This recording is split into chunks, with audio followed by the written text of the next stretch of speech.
জানেন যে বাংলাদেশ কৃষি সমৃদ্ধশালী দেশ। বাংলাদেশের উৎপাদিত বিভিন্ন ফল এবং সবজি ফসল বা একটা চাহিদা আছে।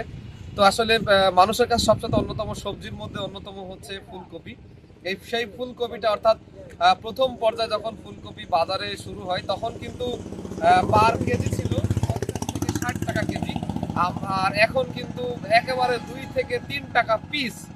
আমি যে স্থান দাঁড়িয়ে আছি আপনাদের যদি দেখাই, আমার এই ডান পাশের যে জমিটা দেখছেন এটা কিন্তু সম্পূর্ণ একটা কপির জমি ছিল এবং সেগুলো কিন্তু আমরা দেখেছি, কৃষকদের সাথে কথা বলেছি, কৃষক কিন্তু জানিয়েছে যে কপির দাম একেবারে কম হওয়াতে তারা কিন্তু মাঠ কপি অল্প দামে অর্থাৎ 2 টাকা পিস হিসাবে তারা কিন্তু দিয়ে দিয়েছেন। এবং আরও যদি দেখাই, এই মাঠে কিন্তু অনেক জমিতে কপির চাষ হচ্ছে, বিশেষ করে ফুলকপি। যদি ওটা শীতকালীন একটা সবজি, এই শীতকালীন সবজি শীত শেষ হতে না হতেই কিন্তু একেবারে ধস নেমে গিয়েছে বাজারের। অর্থাৎ প্রথম দিকে ছিল 50 থেকে 60 টাকা কেজি, আর এখন হচ্ছে মাত্র 2 থেকে 3 টাকা পিস। তো আমরা এখানে যেখানে দাঁড়িয়ে আছি এখানে দেখছেন যে এইখানে ফুলকপিগুলো জমি থেকে নিয়েছে রাজধানী ঢাকাতে নিয়ে যাওয়ার জন্য কৃষকরা প্রস্তুতি করছে এবং শুধুমাত্র ফুলকপি এখান থেকে ঢাকায় নিয়ে যাচ্ছেন ট্রাক লোড করে। তো আমরা একজন কৃষকের সাথে কথা বলবো এবং শুনবো আসলে এখন বর্তমান বাজারে ফুলকপির দাম কত এবং এই কপি চাষ করতে তাদের কেমন খরচ হয়েছে। আপনার হচ্ছে মোট কত বিঘা কপি আছে? 10 বিঘা মতন কপি আছে। তো এখন আপনার বাজারে কেমন দামে বিক্রি করছেন? ব্যাপারীরা নিশ্চয়ই না, এই যে ট্রাক ভাড়াটা করছি এই টাকা ফেরত আসবে কি এই টাকা কিস্তির টাকাতে দিতে হবে ভাই আমার জানা নেই।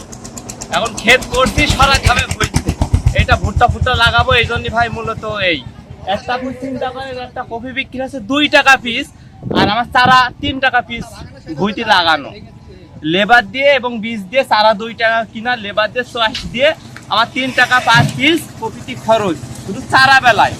এরপরে ওষুধ আছে, কীটনাশক আছে, সার আছে, এগুলো সব শেষ ভাই। কিস্তি তুলে কপি করছি ভাই, ট্রাক ভাড়াটা নিয়েছি কিস্তির টাকায় দিয়ে, এখন মনে ভাড়া করছি।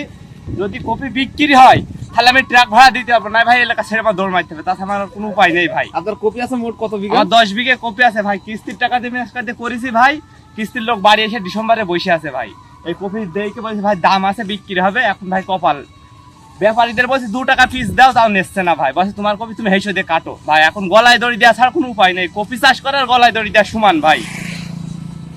এখন ভাই যদি আরাম হতে থাকে আমাদের বাংলাদেশের কৃষক সব মরবে ভাই। আপনারা দেখবেন যারা পেঁয়াজের 300 টাকা কেজি লোভে কষ্ট এখন মনে করেন বিক্রি হচ্ছে না। আমারও এই কপিতে যে পরিমাণ খরচ, প্রত্যেকটা দিন ওষুধ দিয়া, পানি দেওয়া, সেচ দেওয়া, সার দেওয়া, 1 কেজি ঢ্যাপ কিনতে গেছে, 1 বস্তা ঢ্যাপ কিনতে গেলে সরকারের মতন লাইন দিয়ে থাকতেছে, ঘন্টার পর ঘন্টা লাইন দিয়ে এসে সেই সার নিয়ে এসে জমিতে চাষ করে যদি এই অবস্থা হয় তাহলে আমাদের মরার ছাড়া কি আছে বলেন আপনি?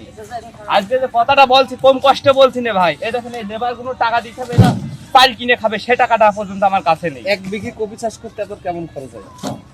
25 থেকে 26 হাজার টাকা শুধু ইয়েতে খরচ হয়, সার কীটনাশক বীজ দিয়ে, এতে আবার চাষ আছে, জোন আছে, লেবার আছে, প্রত্যেকটা দিন ওষুধ দিয়া, এগুলো তো কম খরচ নাই। আসলে আপনার এখানেই দাম পাচ্ছেন না, না আপনি মার্কেটে দাম কম? মার্কেটে তো পাচ্ছেই না দাম, তারপরে যে ব্যাপারী যে নেবে আমার কাছ থেকে এরকম কোনো নেওয়ার কোনো ইয়েই নেই। আমি বলছি ভাই বেশি কিনে এসে টাকা দিও, বলছি তোমার কপি তুমি রাখো ভাই। আসলে শুনলেন যে কৃষকদের যে আর্তনাদ, আসলে এত খরচ খরচা করে যদি কৃষকরা তার ন্যায্য মূল্য না পায় সেক্ষেত্রেও কিন্তু তারা কিন্তু চাষ থেকে অনেকটাই মুখ ফিরিয়ে নেয়। তবে তাদের দাবি যদি বাজারটা মনিটরিং করা হয় তাহলে পরে যে কৃষকরা যে ন্যায্য মূল্য পাবে তেমন কিন্তু তারা আশা করছেন। কারণ বর্তমান সময়ে যে অবস্থা সার এবং তেল নিয়ে, তাতে করে কিন্তু কৃষকরা খুব দুশ্চিন্তার মধ্যে আছে। তারপর পাশাপাশি যদি এভাবে ফসলের দাম কমতে থাকে তাহলে কিন্তু তারা একেবারেই পথে বসে বলে তারা জানিয়েছেন। তবে সকলের দাবি সরকারিভাবে বাজারটা মনিটরিং করবে এবং যদি কোনো এই বাজার সিন্ডিকেট থাকে তাহলে তাদেরকে অবশ্যই শাস্তির আওতায় আনার জন্য কৃষকরা কিন্তু দাবি জানিয়েছেন।